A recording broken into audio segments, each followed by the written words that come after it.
ሰላም ቤተሰብ እንዴት ናችሁ? እንኳን ወደዚህ ቻናል በሰላም መጣችሁ። ይሄ ቪዲዮ ካሁን በፊት የሰራሁት ቪዲዮ ነው። ዩቲዩብ ለብዙ ልጆች አላደረሰውም፣ ግን በጣም በሚገርም አድርጌ ነው የሰራሁትኝ። ጥርት ያለ በደንብ ግልጽ የሆነ ቪዲዮ ነው።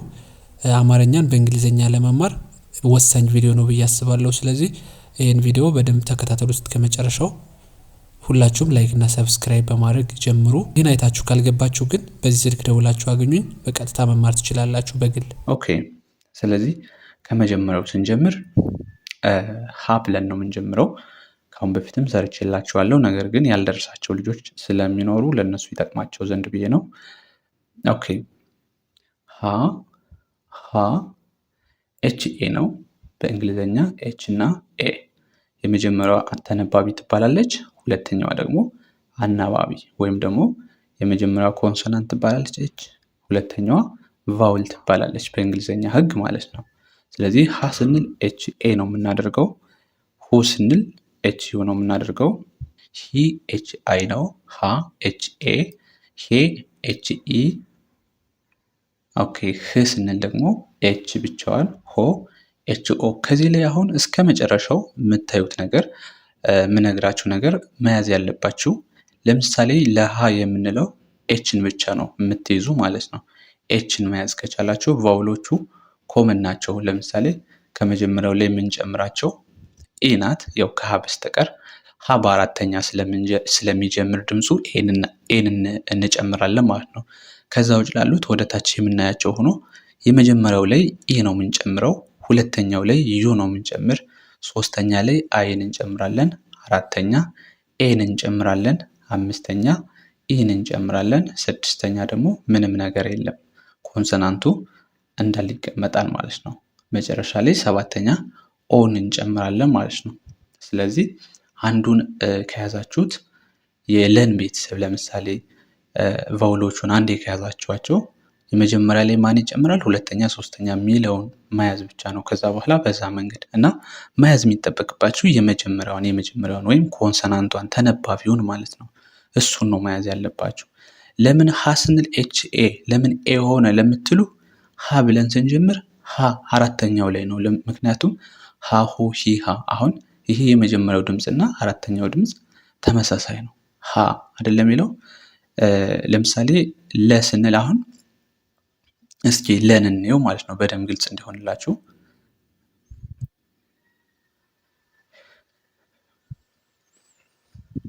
ኦኬ። ለ ብለን ስንጀምር ለ ኤል ኢ ነው። ለምን ኤል ኢ ሆነ? ኤል ኤ ለምን አልሆነም እንደ ሀ ማለት ነው? ላ ብለን አይደለም የጀመርነው። እዚህ ጋር ላ በምንልበት ሰዓት ኤል ኤ ነው የሚሆነው። ስለዚህ ስንጀምር ለ የሀ አጀማመር እና የለ እና የሌሎች አጀማመር የተለያየ ነው። ከለ ጀምሮ ወደ ታች ላሉት የሚል ድምፅ ስላለ ኢን ነው የሚወስደው ማለት ነው። ስለዚህ ለ ኤል ኢ፣ ሉ ኤል ዩ፣ ሊ ኤል አይ፣ ላ ኤል ኤ፣ ሌ ኤል ኢ፣ ል ኤል፣ ሎ ኤል ኦ ይሆናል ማለት ነው። በዚህ መንገድ ትይዙታላችሁ። ኦኬ። ወደ ቀጣይ ስንሄድ ሀመር ኋ ወይም ሀ ተመሳሳይ ነው። ይህኛው ከሀ ጋር ከመጀመሪያው ጋር ተመሳሳይ ነው። ሀ ኤች ኤ፣ ሁ ኤች ዩ፣ ሂ ኤች አይ፣ ሃ ኤች ኤ፣ ሄ ኤች ኢ። ከዛ ህ ኤች፣ ሆ ስንል ኤች ኦ ነው ማለት ነው። ኤች ኦ። ስለዚህ ይህኛው ከሀ ከመጀመሪያው ሀሌታ ውሃ ጋር ተመሳሳይ ነው። በግልጽ ነው ልዩነት ያላቸው አማርኛዎቹ። በእንግሊዘኛው ስንሄድ ግን እንዳል አዝቲስ ማስቀመጥ ነው ማለት ነው። ኦኬ። ወደ ቀጣይ ስንሄድ ማንን እናገኛለን? መን እናገኛለን ማለት ነው። መን እናገኛለን። ይሄ ማለት ነው። መ ማለት እንደ መ የምንጠቀማት ኮንሶናንት ሌተር ማነች? ኤም ነች። ኤምን ካወቅነን በቃ ሌላው በቂያችን ነው ማለት ነው። መጀመሪያ ላይ ኢን እንጨምራለን። መ ኤም ኢ፣ ሙ ኤም ዩ፣ ሚ ኤም አይ፣ ማ ኤም ኤ፣ ሜ ኤም ኢ፣ ም ኤም፣ ሞ ኤም ኦ። ስለዚህ ከላይ ያስቀመጥናቸውን ቫውሎቹን እንዳላምጠን ኮፒ አድርገን ማስቀመጥ ነው ማለት ነው። ባሉበት ወደ ቀጣይ ስንሄድ ሰ ነው።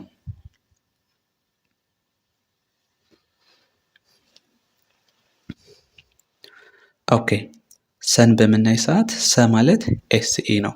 ሰ ማለት ኤስኢ ነው። እዚህ ጋር እንደምታዩት እንደ ሰ ልናነባት የምንችል ኮንሶናንት ወይም ተነባቢ ማነች? ኤስ ነች። ሰ ኤስኢ፣ ሱ ኤስዩ፣ ሲ ኤስአይ፣ ሳ ኤስኤ፣ ሴ ኤስኢ፣ ስ ኤስ፣ ሶ ኤስኦ። ስለዚህ በዚህ መንገድ ትይዙታላችሁ ማለት ነው። እንደ ሰ የምናነባት ኤስ ስለሆነች ማለት ነው። ኦኬ ወደ ቀጣይ የምንሄደው እቺ ማን ነው የምትባለው? ረ ትባላለች። ረ ትባላለች። ስለዚህ ረ ማለት አር ኢ፣ ሩ አር ዩ፣ ሪ አር አይ፣ ራ አር ኤ፣ ሬ አር ኢ፣ ር አር፣ ሮ ስንል አር ኦ። ስለዚህ ከዚህ ላይ የተጠቀምነው ነገር አዲስ ነገር የለም። የቀየርነን ማለት ነው። ከረ እስከ ሮ ያሉ አርን እንጨምራለን። ሌላውን ቫውሉን ወይም ተነባቢውን አናባቢውን ሁለተኛ ላይ የምንጨምራቸው እንዳለ ከላይ እንዳስቀመጥናቸው ተመሳሳይ መንገድ ከዚህ ላይም እናስቀምጣለን ማለት ነው። ኦኬ ስለዚህ በዚህ መንገድ ቀለል ባለ መንገድ ስታስቡት በደንብ ትይዙታላችሁ ማለት ነው። ኦኬ ወደ ቀጣይ ስንሄድ ሰ ላይ ነው የምንሄደው። ሰ እንግዲህ ሁለት አይነት ሰ ፊደላቶች አሉ ብያቸዋለሁ። ይችኛዋ ሰ ሌላ አይነት ሰ ነች። ሰ፣ ሱ፣ ሲ፣ ሳ፣ ሴ፣ ስ፣ ሶ። ስለዚህ ሰ በምንል ሰዓት እንደ ሰ የምንጠቀመው ከላይም እንዳየ ነው ኤስኢ ነው። ሱ ኤስዩ፣ ሲ ኤስአይ፣ ሳ ኤስኤ፣ ሴ ኤስኢ፣ ስ ኤስ፣ ሶ ኤስ ኦ ይሆናል ማለት ነው። ኦኬ ስለዚህ ወደ ቀጣይ ስንሄድ ደግሞ ይችኛዋ ሸ ትባላለች። ሸ፣ ሹ፣ ሺ፣ ሻ፣ ሼ፣ ሽ፣ ሾ። ኦኬ ስለዚህ ሸ ስንል ኤስኤች ኢ ነው። ሹ ኤስኤች ዩ፣ ሺ ኤስኤች አይ፣ ሻ ኤስኤች ኤ፣ ሼ ኤስኤች ኢ፣ ሽ ኤስኤች፣ ሾ ኤስኤች ኦ። እዚህ ላይም ዋና ለየት ያለ የሚያደርገው ኮንሶናንቶች ወይም ተነባቢዎች የሸ ኤስኤች መሆኑ ነው እንጂ ሌላው ባለበት ነው የሚቀመጠው ማለት ነው። ልክ ከላይ እንደጻፍ ነው ቫውሎቹን እንጨምራለን ማለት ነው። ወደ ቀ ስንሄድ አንዳንድ እንግሊዘኛ ሌተሮች እንደ ሁለት የአማርኛ ፊደላቶች ልናነባቸው እንችላለን። ከዚህ ጋር ደግሞ እንደ ሁለት ማለት ለምሳሌ ኬ የምትባለዋን እንደ ከ እና እንደ ቀ ልናነባት እንችላለን። ያ ማለት ቀ ስንል ኬኢ ነው። ቁ ስንል ኬዩ ነው። ቂ ኬአይ ነው። ቃ ኬኤ ነው። ቄ ኬኢ ነው። ቅ ኬ ነው። ቆ ኬኦ ነው። ያ ማለት የከቤተሰብ አሁን ከን ስንጽፈው በዚህ መንገድ ነው የምንጽፈው ማለት ነው። ከወደታች የምናገኘው ፊደል ይሆናል። ኦኬ ወደ ቀጣይ ስንሄድ ማንን ነው የምናገኘው? በ የበን ቤተሰብ ነው ማለት ነው። ይቺ በ ማለት አንዳንድ ልጆች ከሀ ጋር ትመሳሰለባቸዋለች። በ ማለት ወደ ታች የተደፋች ናት። ሀ ደግሞ ወደ ላይ የዞረች ናት። ስለዚህ ይለያያሉ፣ ተቃራኒ ናቸው ማለት ነው። በ ትባላለች። በ ማለት በእንግሊዝኛ ስንጽፈው ቢኢ ነው። ቢኢ ወይም የበ ኮንሶናንት ወይም ተነባቢ ማነች ማለት ነው? ቢ ነች። ቢ ያው ተመሳሳይ ነው። ብ የሚለው ከበ ጋር ድምፁ ተመሳሳይ ስለሆነ ማለት ነው። ቡ ስንል ቢዩ፣ ቢ ስንል ቢአይ፣ ባ ስንል ቢኤ፣ ቤ ቢኢ፣ ብ ቢን እንጽፋለን ብቻዋን፣ ቦ ቢኦ ማለት ነው። ስለዚህ ከዚህ ላይም ቫውሎቹን እንዳልናስቀምጣለን። ዋና መያዝ ያለባቸው ምንድነው? ተነባቢዎችን ወይም የመጀመሪያ ድምፆችን ነው። እንደ መጀመሪያ ላይ የምናስቀምጣቸው ሌተሮችን ነው፣ ወይም ተነባቢ ኮንሶናንት ይባላሉ በእንግሊዝኛው። ኦኬ ወደ ቀጣይ ስንሄድ አሁን ይሄ ተ ትባላለች። ኦኬ ተ ያው ቲ ተመሳሳይ ድምፅ ስላለው ለመያዝም አይከብዳቸውም ኮንሶናንቶች ማለት ነው። በእንግሊዝኛ ቲ ትባላለች፣ የኛው የአማርኛው ደግሞ ተ ነው። ስለዚህ ቲኢ ተ ቲኢ፣ ቱ ቲዩ፣ ቲ ቲአይ፣ ታ ቲኤ፣ ቴ ቲኢ፣ ት ቲ፣ ቶ ቲኦ ማለት ነው። ስለዚህ ቫውሎቹ እንዳለ እናስቀምጣለን። ከላይ በጻፍነው መሰረት የተ ኮንሶናንት ተነባቢ ማነች ማለት ነው? ቲ ነች ማለት ነው። ቲ። ኦኬ ወደ ቀጣይ ስንሄድ አይ ቲንክ ከአሁን በፊት እስከዚህ እስከ ቸ ወይም እስከ ተ አካባቢ ነው የሰራውላችሁ። እሺ ቸ ላይ ስንሄድ ቸ እንደ ሸ ሁለት ኮንሶናንቶች ናቸው ያላት ማለት ነው። ቸ ስንል ሲኤች ኢ ነው የሚሆነው። ሲኤች ኢ። ይህም አሁን እንደ ማን ይነበባል ብትሉ ወደ ታች የምናየው ሆኖ ልክ እንደ ጨ ይነበባል። እንደ ጨ የአማርኛ ጨን ስንጽፈው ሲኤች ኢ ብለን ነው የምንጽፈው ማለት ነው። ስለዚህ ቸ ሲኤች ኢ፣ ቹ ሲኤች ዩ፣ ቺ ሲኤች አይ፣ ቻ ሲኤች ኤ፣ ች ሲኤች ኢ፣ ች ሲኤች፣ ቾ ሲኤች ኦ ማለት ነው።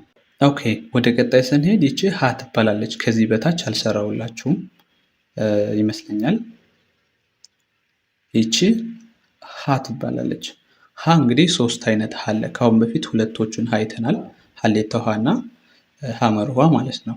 ስለዚህ ይሄኛውም ደግሞ ሌላ ሀ ማለት ነው። ሶስት አይነት ሀ አለ። ስለዚህ ምንም ልዩነት የለውም። ሀሌታ ውሃ ጋር ወይም ሀመር ውሃ ካልነው ጋር ድምፁ ተመሳሳይ ነው። ልዩነቱ ምንድን ነው? የቅርጽ ልዩነት ብቻ ነው። ወይም ሞክሸ ፊደላት ይባላሉ በሌላ አጠራር። ተመሳሳይ ናቸው ማለት ነው ስማቸው። ሀ ስንል ኤች ኤ ነው። ሁ ኤች ዩ፣ ሂ ኤች አይ፣ ሀ ኤች ኤ፣ ሄ ኤች ኢ፣ ህ ኤች፣ ሆ ኤች ኦ። ላይክ ከላይ እንዳየ ነው ምንም ልዩነት የለውም ማለት ነው። ምናልባት የአማርኛ ፊደላቶችን በደንብ ለመጻፍ ትንሽ ያስቸግራሉ። ከሌለኞቹ አንጻር እነሱን መለማመድ ይኖርባቸዋል እንጂ ድምፁ ተመሳሳይ ነው ማለት ነው።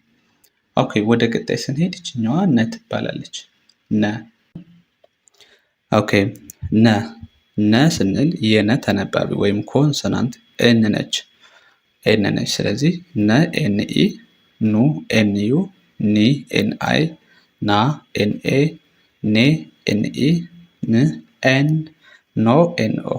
ስለዚህ አሁን ይሄ ኮንሶናንቶችን ለመያዝ ደግሞ ምንም ይከብዳችሁ የለም። የምትጠሩትን ማለት ነው የምትጠቀሙት። አንዳንድ ፊደሎች አሉ ለየት የሚሉ እንጂ ለምሳሌ ነ ስንል ይቺ ኤን ነው ያልነው አይደል? ኤን የሚለውና ነ ተመሳሳይ ድምፅ ነው ማለት ነው። ነና ኤን። ስለዚህ ቫውሎችን ስንጨምርባቸው ይስተካከላል። ነ የሚለውን ድምፅ ያመጣልናል ማለት ነው። ዩንን ስንጨምር ኑ የሚለውን ድምፅ ይሰጠናል ማለት ነው። ኒ ስንጨምር አይን ስንጨምር ኒ የሚለውን ይሰጠናል ማለት ነው። ና ስንል ደግሞ ኤን መጨመር ብቻ ነው። ኤን ስንጨምር ና የሚለውን ይሰጠናል። ኔ ስንል ኢን ስንጨምር ማለት ነው። ን ኤን ብቻ ነች። እነዚህ ኮንሶናንቶች እንደምን ይነበባሉ? እንደ ሳድስ ወይም ስድስተኛ ድምፅ ማለት ነው። ሁሎችን ስታዩዋቸው አሁን ስድስተኛ ድምፆች ብቻቸውን ኮንሶናንቶች ብቻ እየተጻፉ ናቸው። ለምን ቫውል አንጠቀምም? እነዚህ የእንግሊዝኛ ፊደሎች ስናነባቸው በስድስተኛ ድምፅ ነው ማለት ነው የምናነባቸው። ለዛ ነው ኖ ስንል ኤንኦ፣ ኖ የሚለውን ኤንኦ ይሰጠናል ማለት ነው። አንዱን ብቻ ሊወክልን አይችልም። ለምሳሌ ኤን ብቻ ነን ሊወክል አይችልም፣ ኑን ሊወክል አይችልም። ኤን ብቻውን ማንን ነው የሚወክልልን? ን የምትባለውን ይችን ነው የሚወክልልን ማለት ነው። ሰው በዛ መንገድ ተረዱት። ወደ ቀጣይ ስንሄድ ኘ ይባላል። ይሄ የአማርኛ ፊደል አጻጻፋችን ያው ከነ ከላይ አግድም መስመር ስንጨምርበት ኘ ይሆናል ማለት ነው። ከላይ ነን ከጻፍነን በኋላ ከላይ አንድ አግድም መስመር ስንጨምር ኘ ይባላል። ለመጥራት ብዙ ልጆች ታስቸግራቸዋለች። ኘ ትንሽ ከበድ ትላለች ለመጥራት ማለት ነው። ስለዚህ ኘ ስንል እንዴት ነው? ጂኤንኢ እነዚህም ሁለት ኮንሶናንት እና ቫውል አለው ማለት ነው። እዚህ ጋር ኘ ስንል ጂኤንኢ ነው። ኘ ጂኤንኢ፣ ኙ ጂኤን ዩ። ሶ እዚህ ጋር ኮመን ነው። በቃ ጂኤን የሚለው ለኘ ኮመን የሆነ ነው። ኝ GNI፣ ኛ GNA፣ ኘ GNE፣ ኝ GN። አያችሁት? ጂኤን ልክ እንደ ኝ ይነበባል ማለት ነው፣ እንደ ሳድስ። ኞ ስንል ደግሞ ጂኤንኦ ይሆናል ማለት ነው። በዚህ መንገድ መያዝ አለባችሁ። ሁለቱ ኮንሶናንት ናቸው። ከዛ ቫውሎቹን መጨመር እንደኛ የምንጠቀመው ጂኤን ነው ማለት ነው። ኦኬ ወደ ቀጣይ ስንሄድ አጋን አ ላይ ነው የምንገባው። ኦኬ እነዚህ ድምጾች በጣም ወሳኝ ናቸው። እነዚህ አ ቤተሰብ ማለት ልክ ቫውል ሌተሮችን ነው የምንጠቀመው። ወይም አ ስንል ኤ ነው የምንጽፈው፣ ኡ ስንል ዩ ነው የምንጽፈው፣ ኢ ስንል አይን እንጽፋለን፣ አ ስንል ኤ ነው የምንጽፈው ምክንያቱም ከመጀመሪያው ጋር ተመሳሳይ ነው ይህ ማለት ነው። ኢ ስንል ኤን እንጽፋለን፣ እ ስንልም ኢን እንጽፋለን ማለት ነው። ኦ ስንል ኦ ራሱ ኦን እንጽፋለን ማለት ነው። ስለዚህ ከዚህ ላይ የአ ቤተሰቦች እንዴት ነው የምንጽፋቸው? ቫውሎቹ ናቸው የሚጻፉት። የእንግሊዝኛ ቫውል ብለን የምንጠራቸው ወይም አናባቢ ብለን የምንጠራቸው እነዚህ ናቸው። ወደ ቀጣይ ስንሄድ ከ ነው እዚህ ጋር የምታዩት ከ። ቅድም ምን ብያችሁ ነበረ? ቀ ስንል ኬኤን ተጠቅመን ነበረ አይደል?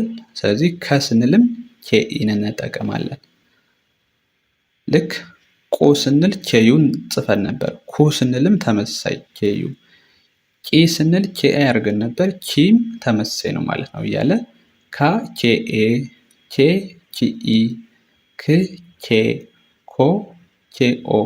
ስለዚህ ምን ሆነ ማለት ነው? የቀ ቤተሰብና የከ ስንጽፈው በእንግሊዝኛ ሌተሮች ተመሳሳይ ነው ማለት ነው። ኦኬ ወደ ቀጣይ ስንሄድ ይቺ ፊደል ለብዙዎቻችሁ ጥያቄ የሆነች ፊደል ነች።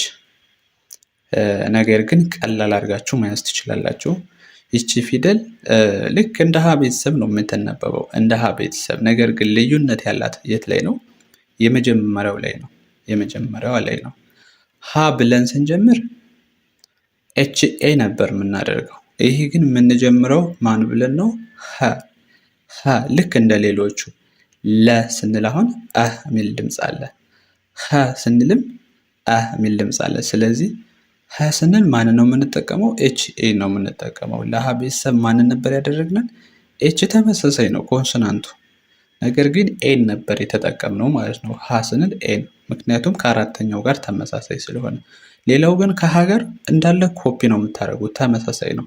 ይሄኛው ሁ ይባላል፣ ኤች ዩ፣ ሂ ኤች አይ፣ ሀ ኤች ኤ፣ ሄ ኤች ኢ፣ ህ ኤች፣ ሆ ኤች ኦ። ስለዚህ ልዩነቱ የት ላይ ነው የተገኘ? የመጀመሪያው ብቻ። ይሄኛው ሀሌታው ሀ ብለን ሀ ብለን ስንጀምር ይሄ ደግሞ ሀ ብለን ነው የምንጀምረው። ስለዚህ ልዩነቱን በዚህ ጠበብ አድርጋችሁ ይዩትና ተመሳሳይ አድርጋችሁ መያዝ ትችላላችሁ ማለት ነው። ኦኬ ወደ ቀጣይ ስንሄድ የወ ቤተሰብ ነው። ወ እነዚህ እናነባለን ማለት ነው። ወ ስንል ማንን ነው የምንጠቀመው? ደብሊው ነው። ደብሊው ኢ፣ ው ደብሊው ዩ፣ ዊ ደብሊው አይ፣ ዋ ደብሊው ኤ፣ ዌ ደብሊው ኢ፣ ው ደብሊው፣ ወ ደብሊው ኦ። ስለዚህ ከዚህ ላይ አሁን የሚመሳሰሉ ድምጾች አሉ። የወ ቤተሰብ የመጀመሪያውና የመጨረሻው ይመሳሰላሉ። የመጀመሪያው ደብሊው ኢ ነው። ስንጠራው እንዲሁ ስንጠራው ወ አለን አይደል? መጨረሻው ወ በጣም ተመሳሳይነት አላቸው። ስለዚህ አንዱን በአንዱ ብንጠቀመው ችግር አያመጣም። እንደገና ደግሞ ሁለተኛ ድምጾች ው እና ው። ስለዚህ ደብሊው ዩን ብንጠቀምና ወይም ደብሊው ብቻውን ብንጠቀመው ያን ታህል ተጽዕኖ የለውም ማለት ነው፣ ልዩነት የለውም። ስለዚህ በዚህ መንገድ መያዝ ትችላላችሁ። እንዳጠቃላይ ግን እንደ ወ የምንጠቀመው ኮንሶናንት ማለት ነው ደብሊው ነው ማለት ነው። ኦኬ ከዚህኛው የአ ቤተሰብ ነው። የቅድሙ አይተነዋል። ይሄኛው ደግሞ አይኑ አን እያልን እንጠራዋለን። የቅድሙ ደግሞ ከላይ ያየነውን ያየነውን አልፋ እንለዋለን እና ተመሳሳይ ናቸው። አ ኤ ነው። ኡ ዩ ነው። ኢ አይ ነው። አ ኤ ነው። ኤ ኢ እንጽፋለን። ኢ ነች። አሁንም ኦ ተመሳሳይ ነው ማለት ነው ይሄኛው። ስለዚህ ልዩነት የለውም ከመጀመሪያው ከዛኛው አ ጋር እንዳለ ተመሳሳይ ነው። ኮፒ ማድረግ እንችላለን ማለት ነው። ኦኬ ወደ ቀጣይ ስንሄድ ደግሞ ዘን ነው የምናገኝ የሚሆነው ዘ። ኦኬ እንደዘ የምንጠቀመው ኮንሶናንት ማን ነው? በጣም መያዝ ያለባችሁ ዋና ነገር ኮንሶናንቱ ማን ነው ነው። ለዛ ፊደል ኮንሶናንቱ ወይም ተነባቢው ማን ነው? ዘ ዜድ ነው። ለዘ ተነባቢ ዜድ ነው። ዘ ስንል ዜድ ኢ ነው። ዙ ዜድ ዩ ነው። ዚ ዜድ አይ፣ ዛ ዜድ ኤ፣ ዜ ዜድ ኢ፣ ዝ ዜድ፣ ዞ ዜድ ኦ። ቅድም እንደነገርኳችሁ ዜድ የምትለዋን ለዘ ዜድ መሆኗን ካወቃችሁ ቫውሎቹ መጀመሪያ ላይ ኢ ነች የምትሆነው፣ ሁለተኛ ዩ ነው፣ ሶስተኛ አይ፣ አራተኛ ኤ፣ አምስተኛ ኢ፣ ስድስተኛ እንጽፍም፣ ሰባተኛ ኦ ሚለውን አንዴ ካወቃችሁት ከሸመደዳችሁት በዛ መንገድ አመጣችሁ መጻፍ ነው። በጣም ቀላል ነው ማለት ነው። ኦኬ ወደ ዠ ስንሄድ ይሄኛው ፊደል ዠ ያው ብዙ ጊዜ አንጠቀምበትም፣ ብዙ ቃል አንመሰርትበትም። ነገር ግን አንድ ላይ እናየዋለን ማለት ነው። ዠ ስንል ዜድ ኤች ኢ ነው የሚሆነው። ዜድ ነበር ለዘ፣ ነገር ግን ዠ ለሚለው ዜድ ኤች ተጨመረች። ሁለቱ ኮንሶናንት በአንድ እንደ ዠ ነው የሚነበበው። ዦ ስንል ዜድ ኤች ዩ፣ ዥ ዜድ ኤች አይ፣ ዣ ዜድ ኤች ኤ፣ ዤ ዜድ ኤች ኢ፣ ዥ ዜድ ኤች፣ ዦ ዜድ ኤች ኦ። ስለዚህ የዠ ሁለቱ ነው የሚሆነው። ለዘ ዜድ ከሆነ ኮንሶናንቱ፣ ለዠ ደግሞ ዜድ ኤች ሁለቱ ኮንሶናንት ይሆናል ማለት ነው። ሌሎቹ ተመሳሳይ ናቸው። ኦኬ ወደ ቀጣይ ስንሄድ የ ነው እዚህ ጋር የምታዩት የ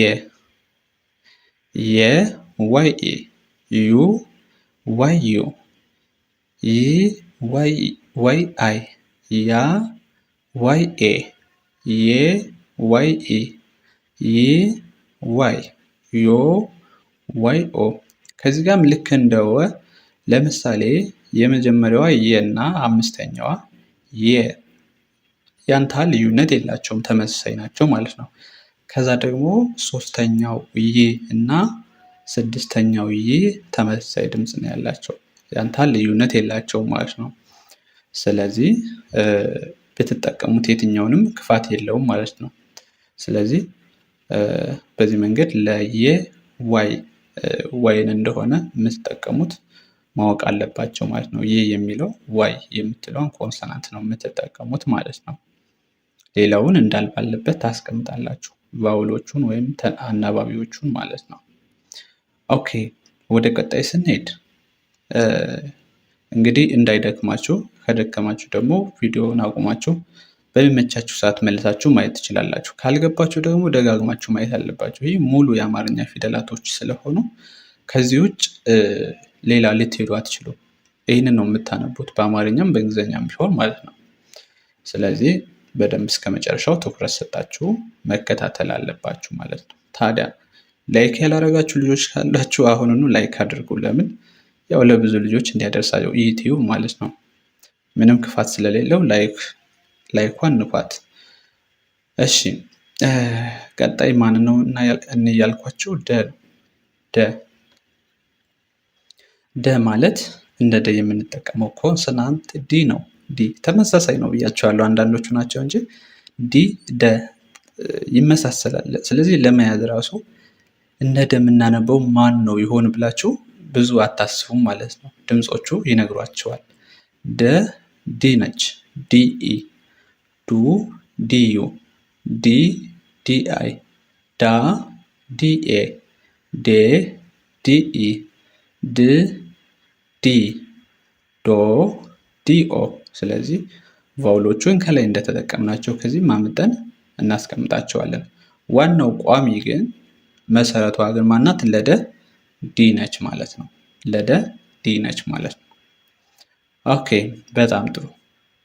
ወደ ቀጣይ ስንሄድ ከጀ ላይ ደግሞ ከላይ አንድ መስመር ወደ ላይ ቋሚ አድርገን ከዛ አግድም ደግሞ እንጨምርበታለን። ማን ይሆናል?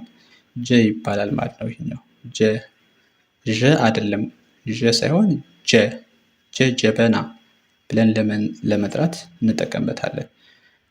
ያኛው ያሳየኋችሁ ዜድ ኤች ኢ ያልኳችሁ ዠ ነው የሚባለው። ሁለቶቹ ድምፆቹ በደንብ መለየት አለባቸው ተመሳሳይነት ስላላቸው ማለት ነው። ስለዚህ ጀ ስንል ጀ ኢ፣ ይህም አሁን ጀ በአማርኛ ነው፣ በእንግሊዝኛም ጀ ነው ይሄኛው ማለት ነው። ነገር ግን ይሄኛው ጀ ስለሆነ ጀን ብቻዋን አንጠቀማትም፣ ቫውል ኢ ያስፈልጋታል ማለት ነው። ይሄኛው ጀ ልክ እንደ ጂ ነው የሚነበበው። ጀ ልክ እንደ ጂ ማለት ነው። ከዚህ ላይ እንደምታዩት ጀ ብቻዋን ከጻፍናት እንደ ጂ ነው የሚነበበው ማለት ነው። ስለዚህ ጀ ስንል ጀ ኢ ነው። ጁ ስንል ጀ ዩ ነው። ጂ ጀ አይ ነው። ጃ ጀ ኤ ነው። ጄ ጀ ኢ ነው። ጅ ጀ ነው። ጆ ጀ ኦ ነው። ስለዚህ ጀ የምትለዋ የእንግሊዘኛዋ ሌተር ብቻዋን ከሆነች እንደ ጅ ትነበባለች፣ እንደ ስድስተኛው ማለት ነው። በደንብ ግልጽ ሆኖላችኋል ብዬ ተስፋ አድርጋለሁ። ኦኬ ወደ ቀጣይ ስንሄድ ደግሞ ወደ ገ ቤተሰብ ነው። ወደ ገ ቤተሰብ ነው። ከዚህ ላይ እንደምታዩት እቺ ገ ትባላለች። ገ ጂኢ ነው። ጂኢ አሁን ብዙ ልጆች ደግሞ ልክ እንደ ጀ የምትጠቀሙት ጂን ነው ማለት ነው። ግን ብዙ ጊዜ በአማርኛው ሕግ ጂ ልክ እንደ ገ ነው የምንጠቀማት። ኦኬ ጂ እንደ ገ ነው የምንጠቀማት። ገ ስንል ጂኢ፣ ጉ ጂዩ ነው። ጂ ጂአይ ነው። ጋ ጂኤ ነው። ጌ ጂኢ ነው። ግ ጂ ብቻዋን ነው የምንጠቀማት። ጎ ጂኦ ነው ማለት ነው። የገ ተነባቢ ወይም ኮንሶናንት ማለች ጅ ነች ማለት ነው። ዶንት ፎርጌት እንዳትረሱ ማለት ነው። የኛው ሁለቶቹም በደንብ ልዩነት ስላላቸው በደንብ ይዋቸው ማለት ነው። ኦኬ ከዚህ ቀጥለን ወደ ማን እንሄዳለን? ጠ ወደ ጠ እንሄዳለን ማለት ነው። እሺ ጠ የጠ ኮንሶናንት ወይም ተነባቢ ማነች? ቲ ነች። ቲ ነች። ስለዚህ ጠ ስንል ቲኢ እንላለን። ጡ ቲዩ፣ ጢ ቲአይ፣ ጣ ቲኤ፣ ጤ ቲኢ፣ ጥ ቲ፣ ጦ ቲኦ። ስለዚህ ቋሚዋ ማነች? ቲ ነች። ቲ ቋሚ ነች። ከዛ በኋላ ያለው እንዳለ እናስቀምጠዋለን ከላይ እንዳሳየዋችሁ ማለት ነው። ወደ ቀጣይ ስንሄድ ጨ ነች ይችኛዋ ጨ። ኦኬ ጨን ለመጻፍ ሲኤች ነው ኮንሶናንቱ፣ ወይም ደግሞ ቅድም ነግሬያቸዋለሁ ቸን ለመጻፍ ሲኤች ነው ብያቸዋለሁ። ስለዚህ ጨ ማለት ሲኤች ኢ ነው። ጩ ሲኤች ዩ፣ ጪ ሲኤች አይ፣ ጫ ሲኤች ኤ፣ ጬ ሲኤች ኢ፣ ጭ ሲኤች፣ ጮ ሲኤች ኦ። ስለዚህ ተመሳሳይ ነው ማለት ነው። ከማን ጋር? ከቸ ጋር። ከተቀጥሎ የምናገኘው ከላይ ያሳየዋችሁ ቸ ማለት ነው። ከሱ ጋር ተመሳሳይ ነው ማለት ነው። ስለዚህ የጨ ኮንሶናንት ማን ነው? ሲኤች ነው። ልክ እንደ ቸ ማለት ነው። ወደ ቀጣይ ስንሄድ ይሄ የአማርኛ ፊደል ለብዙዎቻችሁ ለአዲስ ተማሪዎች ፈተና የሚሆናችሁባችሁ ፊደል ነው። ለመጥራት ለመጻፍም አስቸጋሪ ነው ብዙ ጊዜ የሚመስለው። ጠ ይባላል። ጠ ጠ ጠ ደጋግሜ የምጠራው በደንብ እንድትይዙት ነው። ጠ ጠ ጠ። ኦኬ እስኪ እናነበው አንዴ። ጠ ጡ ጲ ጳ ጴ ጵ ጶ። እንደ ፐ አይደለም፣ ፐ አይደለም። ይሄ ጰ ከከንፈራችሁ ጋር ጠበቅ አድርጋችሁ ነው የምትጠሩት ማለት ነው። ስለዚህ ይሄኛው ጰ ጰ ለማለት ፒኢ ነው የምንጠቀመው። ፒኢ ይሄኛውም ከፐ ጋር ተመሳሳይ ነው። እንግሊዘኛው ከፐ ጋር መጨረሻ አካባቢ የምናየው ይሆናል። ፐ ስንልም ፒኢ ነው። ጰ ስንልም ፒኢ ነው። ስለዚህ የጰ ኮንሶናንት ማነች? ፒ ነች ማለት ነው። ጰ ፒኢ፣ ጱ ፒዩ፣ ጲ ፒአይ፣ ጳ ፒኤ፣ ጴ ፒኢ፣ ጵ ፒ፣ ጶ ፒኦ። እሺ ወደ ቀጣይ ስንሄድ ደግሞ ጸ የሚባለውን የምናይ ይሆናል። ጸ ማለት ይቺ ነች። እንደ ጸ የምንጠቀመው ኮንሶናንት ማን ነው?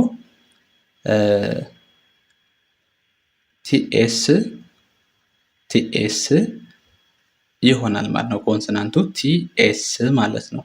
ቲኤስኢ ጸ። ጹ ስንል ቲኤስዩ፣ ጺ ቲኤስአይ፣ ጻ ቲኤስኤ፣ ጼ ቲኤስኢ፣ ጽ ቲኤስ፣ ጾ ቲኤስኦ። ስለዚህ ከዚህ ላይ ደግሞ ሁለት ጸዎች አሉ። ይችኛዋም ጸ ትባላለች። ጸ፣ ጹ፣ ጺ፣ ጻ፣ ጼ፣ ጽ፣ ጾ። እነዚህም ሞክሸ ናቸው፣ ተመሳሳይ ናቸው። ስለዚህ ጸ ስንል ለዚህኛው ቲኤስኤ ነው። ጹ ቲኤስዩ፣ ጺ ቲኤስአይ፣ ጻ ቲኤስኤ፣ ጼ ቲኤስኢ፣ ጽ ቲኤስ፣ ጾ ቲኤስኦ። ስለዚህ ኮንሶናንቱ ማን ነው? ቲኤስ ነው። ከዛ በኋሎቹን እንዳለ ማስቀመጥ ነው። እነዚህ ሁለቶቹ ይቺ ጸ እና ይቺ ጸ ተመሳሳይ ድምፅ ስላላቸው ማለት ነው በአንድ ላይ እንዲሁ መያዝ ትችላላችሁ ማለት ነው። ፈ ለማለት ያው ኤፍ ነች።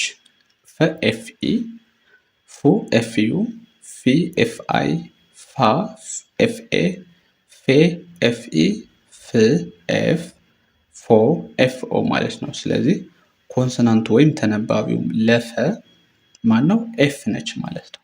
ማነው ተነባቢው? ኤፍ ነች ማለት ነው። በጣም ጥሩ። ይህንን ከያዛችሁ ወደ ቀጣይ እንሄዳለን። ቀጣዩዋ ማነች? ፐ ትባላለች። ኦኬ ፐ ስንል ቅድም ጰ ያልኳችሁ ፒኢ ነበረ። ለፐም ተመሳሳይ ነው። ፒኢ፣ ፑ ፒዩ፣ ፒ ፒአይ፣ ፓ ፒኤ፣ ፔ ፒኢ፣ ፕ ፒ፣ ፖ ፒኦ ማለት ነው። ስለዚህ ኮንሶናንቱ ማን ነው? ለፐ ፒ ማለት ነው። ልክ እንደ ጰ ተመሳሳይ ናቸው ማለት ነው። ኦኬ የመጨረሻው የአማርኛ ፊደል ያው ብዙ ጊዜ አንጠቀምበትም። ይህን ፊደልም ቃል ብዙ ጊዜ አንመሰርትበትም፣ ግን መጨረሻ ላይ የምናገኘው ቨ ይባላል። ከፐ ቀጥሎ ማለት ነው። ቪኢ፣ ቡ ቪዩ፣ ቪ ቪአይ፣ ቫ ቪኤ፣ ቬ ቪኢ፣ ቭ ቪ፣ ቮ ቪኦ። ኦኬ ስለዚህ ቨ ስንልም ያው ቪ ተመሳሳይ ድምፅ ነው ያለው።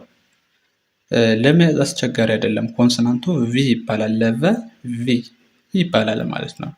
ስለዚህ በዚህ መንገድ መያዝ አለባቸው። ኦኬ አሁን ሙሉዎቹን የአማርኛ ፊደሎች አይተናል፣ በደንብ አይተናል ብዬ አስባለሁ። ያልገባችሁ ካለ ቪዲዮውን እየመላለሳችሁ ማየት ትችላላችሁ። ከዛ ውጭ ይህንን ማጥናት ወይም ማንበብ ከቻላችሁ በእንግሊዝኛ ቃላቶችን መጻፍና ቴክስት መጻጻፍ ትችላላችሁ። በዚህ መሰረት ማለት ነው። በደንብ እስከሚገባችሁ ግን በደንብ ማየት ይኖርባቸዋል ማለት ነው። ሀሳብ አስተያየት ካላችሁ በኮሜንት ላይ ጻፉልኝ። እናንተ የሚጠቅሙ ቪዲዮዎችን በየጊዜው እሰራላችኋለሁ። ነገር ግን ሰብስክራይብ ያላደረጋችሁ ልጆች ካላችሁ ሰብስክራይብ አድርጉ። እንዲሁም በኦንላይን እናስተምራለን። በቀን አንዳንድ ሰዓት፣ በሳምንት ደግሞ ከሰኞ እስከ ዓርብ 5 ቀን መማር ለምትፈልጉ በአጭር ጊዜ ውስጥ ውጤታማ ለምትሆኑ ወይም መሆን የምትፈልጉ አማርኛ፣ እንግሊዝ፣ ሂሳብ፣ ሌሎችንም ቋንቋዎች ስለምናስተምር ከቪዲዮ መጀመሪያና መጨረሻ ላይ በምናስተዋውቀው ስልክ የደውላችሁ አግኙን። በግል በአጭር ጊዜ ውስጥ ውጤታማ መሆን ትችላላችሁ። በቀጣይ እስከምንገናኝ መልካም ጊዜ